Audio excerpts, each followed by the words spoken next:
Le deuxième jour de ma formation, où j'apprenais à vivre la sainteté dans un monde rempli de provocations, rempli d'injustice, et dans un monde où la perdition est devenue la mode. L'Esprit Saint m'a conduit à apprendre à vivre de façon stoïque. Et là, j'ai compris avec ce courant philosophique que tu dois retenir une chose, une bonne fois pour toutes, c'est que tu n'as aucun pouvoir sur les réalités qui ne dépendent pas de toi. Et tu ne devrais pas te fâcher à cause de ça.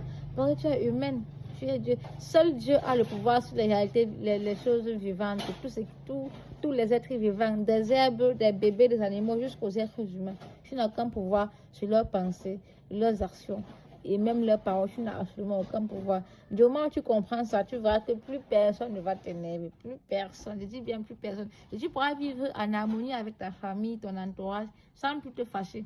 Finalement, on se fâche parce qu'on se dit, mais pourquoi il a fait ça? Pourquoi il a fait ça? Non, on comprend que c'est comme ça qu'il est. Tu n'as pas de pouvoir de changer. Tu n'es pas Dieu. Oui, mais on ne te demande pas de ne pas essayer de conseiller ou bien d'annoncer la bonne nouvelle. Si tu n'annonces pas la bonne nouvelle du Seigneur, c'est de ta faute en fait.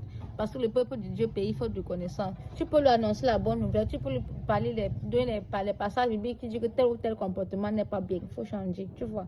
Mais n'oublie pas que même quand tu le fais, c'est seul Dieu qui fait germer. La parole de Dieu, nous la plantons, nous l'arrosons, mais seul Dieu la fait germer. Le Seigneur Jésus va te dire dans l'évangile, dans son évangile selon Saint Matthieu, que nul ne vient à lui sans être appelé par le Père.